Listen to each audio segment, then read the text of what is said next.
Batman: The Three Jokers, the first issue of the three-part miniseries written by Jeff Johns and is part of the DC Black Label banner, which is their mature line, which is the Don't Let Little Timmy Read books that are outside continuity. So if you ever want to start reading Batman stuff or any of the other DC characters they have, there's a lot of Batman stuff.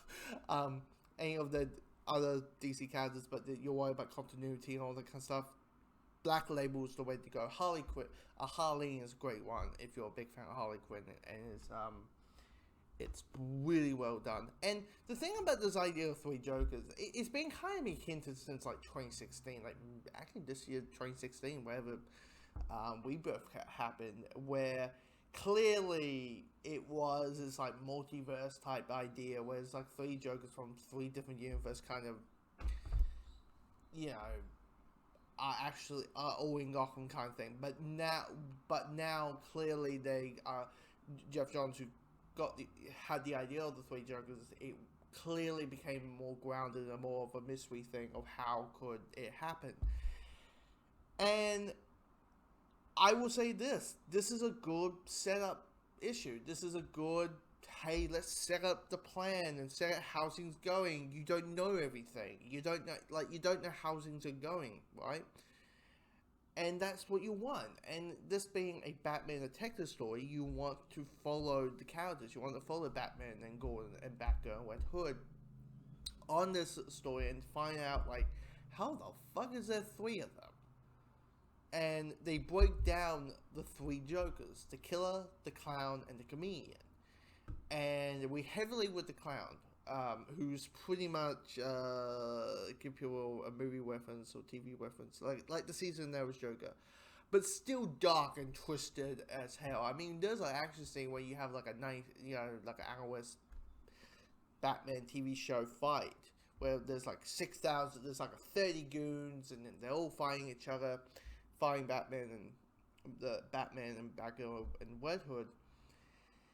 But it's still dark and twisted because you have this one character named like Wiggs, who's probably a henchman from like the 60s, like probably like Harley Quinn before Harley Quinn kind of situation that I never heard of. Probably Joker's Batmite by the sound of things, but he's saying like dark twisted stuff. He's like, oh, can't wait to kill you, like a very creepy kind of way. He's like the small person. Creepy, which I thought it was one of the guys from Killing Joke, from the Freak Show, from the Carnival and the Freak Show, and there was these little people who was kind of yanking Gordon around because he was in this like BSSM chain thing. But anyway, in that story, it's so well that it is. It's just a really well set up. But if you want to ask me, there's a scene. If you want to know the scene, like there's a really good scene at the end. How they wrap it up for this issue is wonderful. There's no Batman. It's between the Clown Joker, Red Hood, and Batgirl. And clearly, this is the Joker who beat the shit out of Jason, who killed him, blew him up, and all kind of stuff. And Jason came back to life.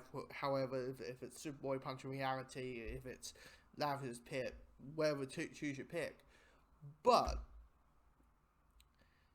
there's a scene, once again, spoilers, where he's basically just egging Jason on to be like, so why did you choose my old persona? Why did you?